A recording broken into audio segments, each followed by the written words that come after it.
Hvala i pozdrav dragi moji, dobro mi došli na moj kanal i u moj novi video. Danas pripremam iftar, dolaze nam naši kućni prijatelji kao što sam pomenula i u prošlom videu. I za ovaj iftar ja pripremam danas ramazanije ili ramazanske lepinje. Sad ću vam pokazati šta vam je sve potrebno od sastojaka pa da počnemo. Pripremu lepinja nam je potrebno 800 g brašna, 2 germe, 100 ml ulja, 400 ml vode, 150 ml jogurta tečnog za premazivanje, 1 kašika šećera, 2 kašike soli i 150 ml mlakog mlijeka. Znači ne smije biti ni vrelo ni hladno. I sad ćemo da krenemo. Uzet ću ovu zdjelicu i u nju ću staviti germu ili vam kvasac, kako ko zove.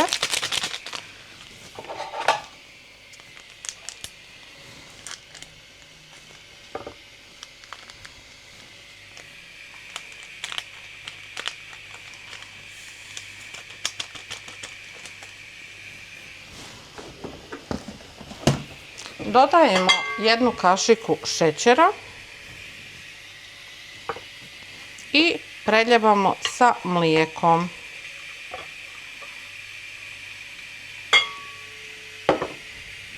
To pustimo sad da se aktivira.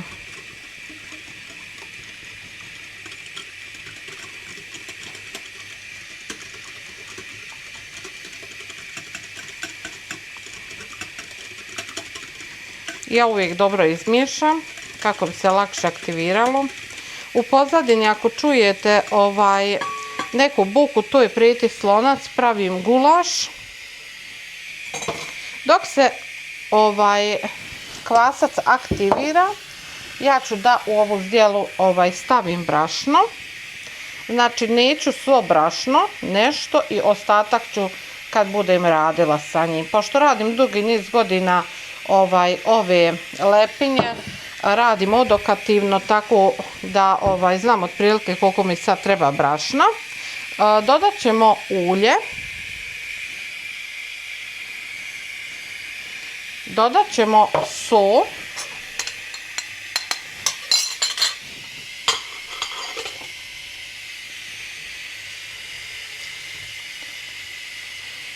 dodat ćemo jogurta. Znači jogurta ću ja odvojiti samo malo u zdjelu. Zaboravila sam da kažem da nam treba jogurt i u tijesto. I znači 75 otprilike u tijesto, a ostalo ćemo za premazivanje. To je to. Raspolovite od 150. Tako, ovo će nam ostati za premazivati.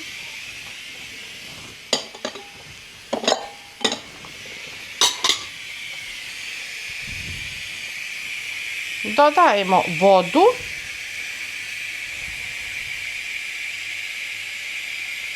i ovaj kvasac koji se treba da aktivira. Kad smo dodali sve sastojke, sad ćemo fino da promiješamo.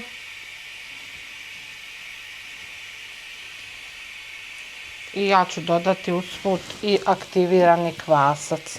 Znači, aktiviran je kvasac kad vam se gore na vrh zdjelice napravi kao krović, hajde da kažemo, i tad znate da ste dobar posao uradili. Ono ostane malo gušće.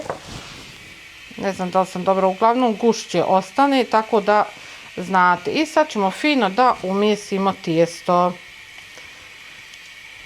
Prvo morate fino ovako kad je gnjecavo razbiti sve ove grudvice. Govorim za ženice koji ne znaju, koji su u početku, jer na početku nisam ni ja znala i još uvijek ne znam i čitav život učim. Svako neko radi bolje i bolje i bolje.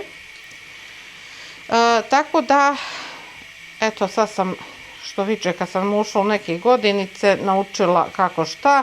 Znači najbitnije je kod svakog tijesta da vam se razbiju ove grudvice. Zato je potrebno malo duže miješanje. Dodajemo još brašno po potrebi.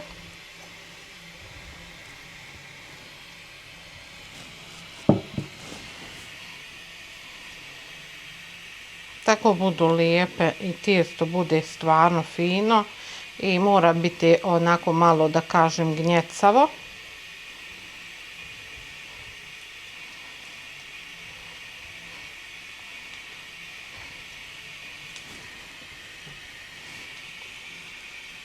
U konačnici, znači, tijesto treba da vam izgleda ovako, kao što sam rekla, ljepljivo. Sad ćemo da ga pokrijemo jednom čistom krpom i da ostavimo otprilike sat vremena da nadođe.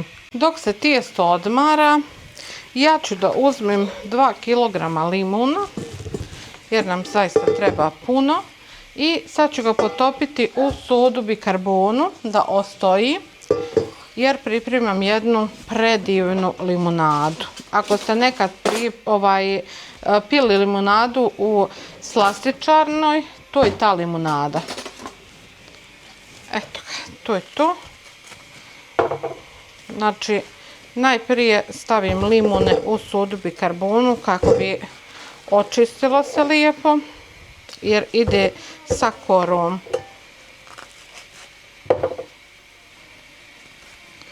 U ovu ću zdjelu pa ću premjestiti u veliku, pošto treba dosta limunade. To je to.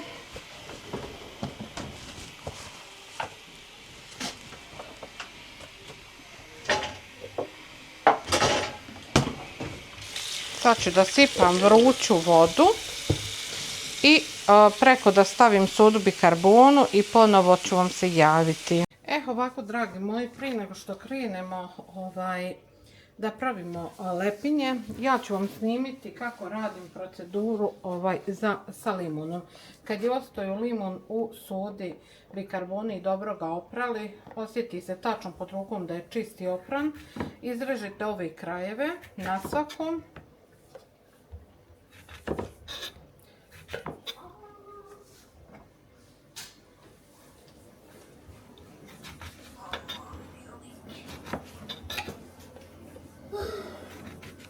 Ja ovdje imam 2 kg, otprilike nekih 11 limunova i po svakom limunu ide 3 kašike šećera. Sad ću ja još jednom da izbrojim, ali mislim oko 11.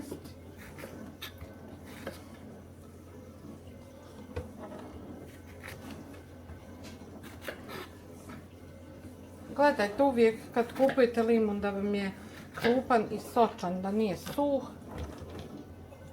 Kod mene je baš frišak limun. Ja sam uzela 3 kg jer mi u toku Ramazana dosta limunade pravimo. Dejan ide otvori, već mi dolazi muka.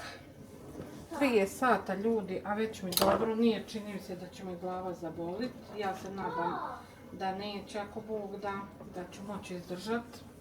Znači 2, 4, 6, 8, 10, 11 limunova.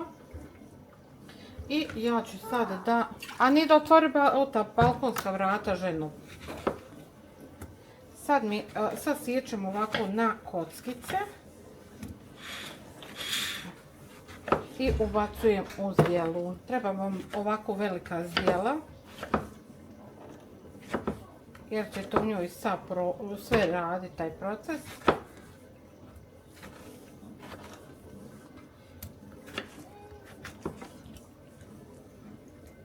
Nije me nikad glava bolila u toku posta, ali sad, jučer sam radila gotovo pa čitav dan od 11 do 7 i premorena sam i onda sam trčala kući da uradim sebi, da olakšam za danas, pa smo jutros išli u kupovinu, pa dok sam došla, evo sad što sam ja nešto uradila. Već sam pripremila i mantije, gulaš, sad će evo limunada, bit će lepinje, topa, meso ću ispeći u sosu i moram napraviti pire krompir. Eto, tako sam se svašta naradila. Tako da valjda tijelo ne može više podnijeti, ne znam. A ustajem svaki dan na sehur i iscrpim se. Tamam što legne moram ustati, a nidu jajnu u školu da vozim. Jer stvarno bude malo teško. Šta miše na proljeće? Hajde, ako ti mirše na proljeće, a snijeg stoji na dvorištu, u njoj mirše na proljeće. I nema se. Hajde, samo ti otvori, tako meni dolazi već muka.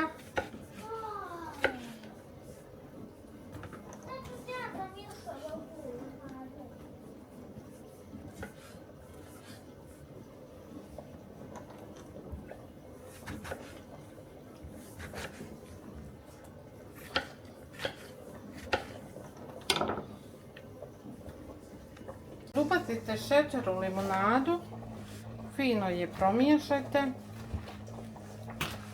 da šećer bude sa svih strana, znači da se dobro ovi limunovi umiješaju u šećer, jer on će svoj sok pustiti. Tako promiješate, znači dobro da bi se pustilo, da bi limonovi pustili svoj sok.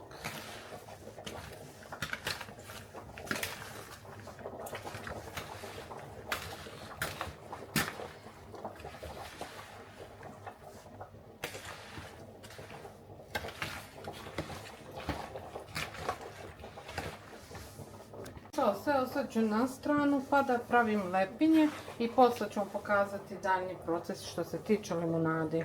Stavite, znači, kad trebate da stavljate tijesto, dobro pobrašnite radnu površinu kako vam se ne bi lijepilo.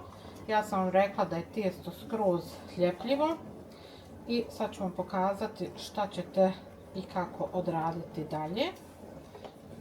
Znači, tijesto ćemo preručiti tu, fino je ostajalo, evo ide na pranje. I sad tijesto ćemo lagano odozdo, znači na gore da prevrćemo i tako vidite kako fino ostaje. Nema evo vidite kako kad kupi brašno bude dovoljno za rad. Sad ću još staviti brašno.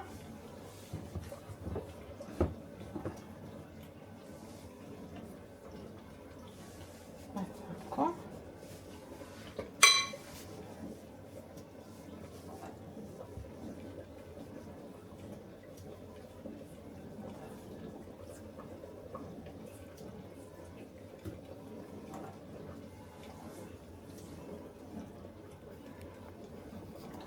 Evo ga, dragi moji, najbitnije je da kažem samo da se ovako štipka tijesto kako bi se fino sastavilo i ne smije se puno brašna više dodavati, znači unutra je skroz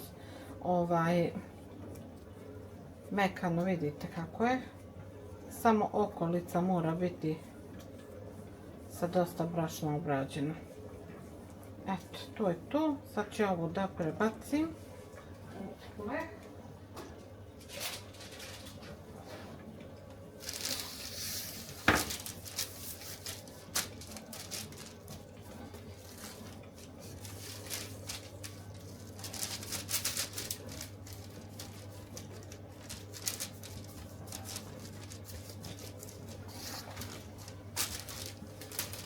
Evo mi ljudi, prenijela sam lepinje na papir i sad ću da ih premažem jogurtom. Dobro i obilno premažite jogurtom, nemojte štediti. Meni su ispale 5 komada, znači ovako 3 velike i 2 malo manje, jer treba mi i za djecu. Ima i dječice, tako da ja uvijek njih friške pripremam, slabo kad potrefi se da ostane i jedna. Jer im pripremam tik pred iftar da budu onako vrele. E sad će meni Mirza otići do turske trgovine, pošto sam ja zaboravila kupiti čurokotovo sjeme. Imala sam, ja mislim da sam dala sestri i hajde kupit ću sebi pa nikad. Tako da, eto sad će on otići i taman dok one, znači vi kad njih premjestite na pek papir i kad im premažete jogurtom, pustite im opet da ostoji, da nadođu.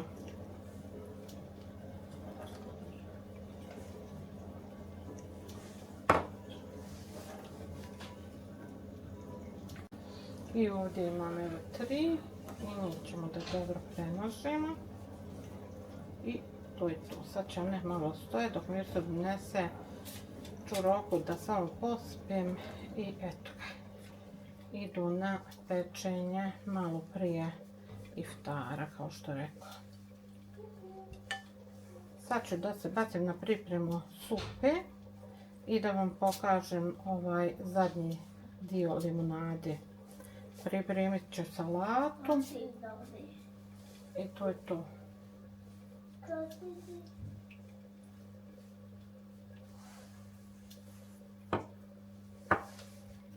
Hoću da pripremim supu.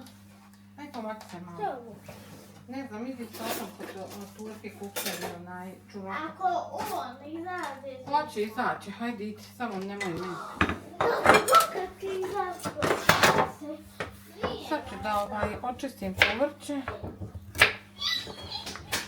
Imam pileće bijelo meso, tako da ću napraviti onu bijelu supu. To svi volimo.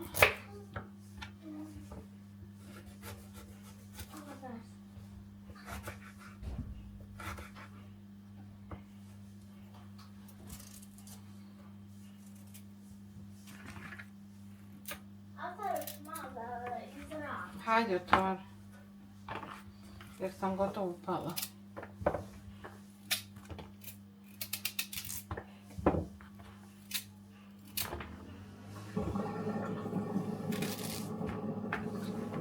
Ovaj inbok nekad ne valja.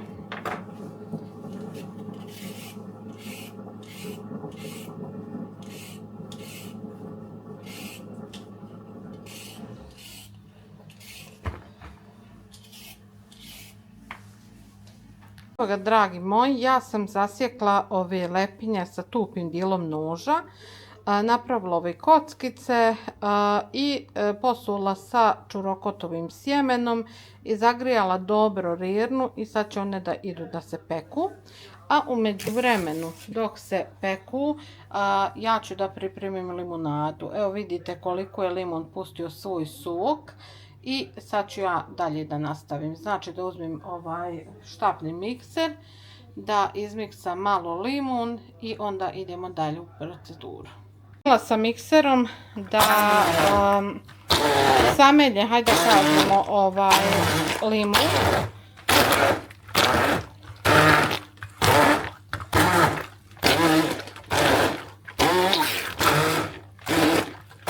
Koliko god da vidite da je recimo čitavi komadići ostali, spriječite što više moguće kako bi izašlo sav sok iz limuna. Ovako, dragi sad moji, uzmete jednu veliku zdjelu, uzmete jednu cjediljku i sad, znači naspijete u cjediljku limuna. Ja tako radim, svako opet možda neko na drugačiji način radi, ne znam. I odvrnem vodu hladnu i kroz cjediljku sve dok ima ovog soka, a vidjet ćete već postane skroz sam limun čist, znači nema ovog soka. Iscijeđujete tako i kad to završite onda bacate i sve tako dok ne potrošite. Znači dobijete baš dosta limunade od ovoga. I ja stavim u bokale ili u flaše. Ljeti najviše u flaše pa onda držim u frižideru. Ali u bokal ovako stavim i još dospem šećera ako mi nije dovoljno slatko, ali u većini slučajeva bude taman. Tako da, eto ga, to je moja topla preporuka za limunadu. Vidjet ćete kad budem je napravila kako bude bijela i prava ona limunada iz slastičarne. I ostalo da vam pokažem limunadu, moju dekoraciju i moje ramazanije ili ramazanske lepine. Vidite vi koliko je to mekano, ko duša. Probajte ljudi, pišite mu komentare stvarno ako vam se dopao ovaj recept.